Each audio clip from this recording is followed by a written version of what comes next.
Pour poser votre parquet, vous aurez besoin d'un couteau normal, d'une fausse équerre, d'un mètre pliant, d'une calculatrice, d'une scie aiguane ou sauteuse, d'un crayon, de cales de dilatation, d'un marteau, d'une cale de frappe et d'un tire-lame plat.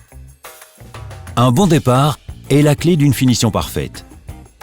Veillez à ce que la pose du sol se déroule sans incident afin d'éviter de perdre du temps et de gâcher des matériaux. La pose de votre parquet Quick-Step est simple, mais vérifiez que tout est prêt avant de commencer.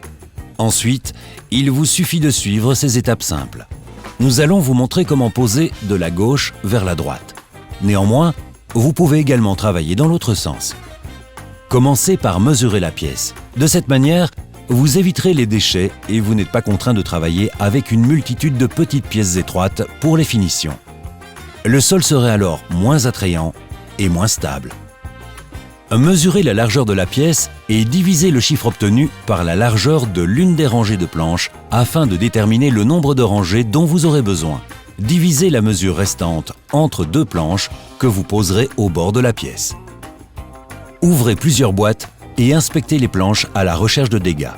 Si l'une d'elles est fissurée ou endommagée, ne la jetez pas. Vous pouvez toujours utiliser une partie comme première planche d'une nouvelle rangée. Ne commencez pas par poser une planche directement contre le mur. La plupart des murs ne sont pas complètement droits. Vous risquez d'obtenir une pose imparfaite.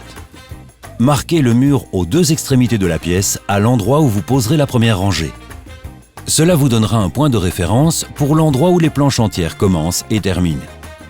Suivez ce guide pour obtenir un sol droit. Commencez par une planche entière à partir de la marque que vous avez faite sur le mur et fixez-la à l'aide d'une seconde planche. Posez des cales de dilatation entre votre planche et le mur. Le sol pourra ainsi se dilater et se rétracter suivant l'évolution du taux d'humidité. Mesurez la place restante entre cette planche et le mur et sciez la planche suivante en conséquence. Ne fixez pas cette planche pour le moment. Utilisez la lame restante pour commencer votre deuxième rangée. Veillez à ce que ce morceau mesure au moins 30 cm de long. Fixez une autre planche entière sur la deuxième rangée. Terminez la première rangée avec la partie que vous avez sciée à la taille voulue. Terminez la deuxième rangée et commencez la troisième. Après avoir posé 3 rangées, reposez la planche fendue placée sur le bord le plus proche du mur. De façon à identifier la ligne à scier afin qu'elle suive l'angle ou la courbure du mur, placez la planche à scier au-dessus de la première planche complète posée et fixez-la à l'aide d'une autre planche.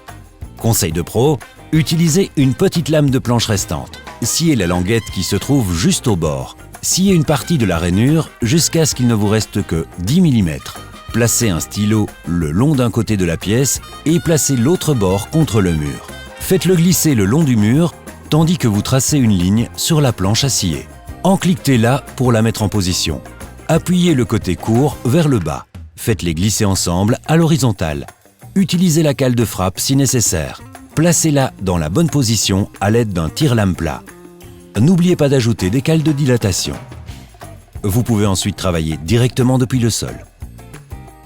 Conseil de pro, utilisez la pièce sciée de la dernière planche de la dernière rangée sur la rangée suivante. Conservez au moins 30 cm entre les côtés courts dans les différentes rangées. N'oubliez pas, conservez toujours un espace de 8 à 10 mm entre votre sol et le mur. Utilisez des cales de dilatation. Aux endroits où il est difficile de poser des planches à l'aide d'une cale de frappe, mettez-les en place en les tapotant ensemble à l'aide d'un tire-lame et d'un marteau. Besoin d'autres conseils? Jetez un coup d'œil aux autres tutoriels de Quick-Step.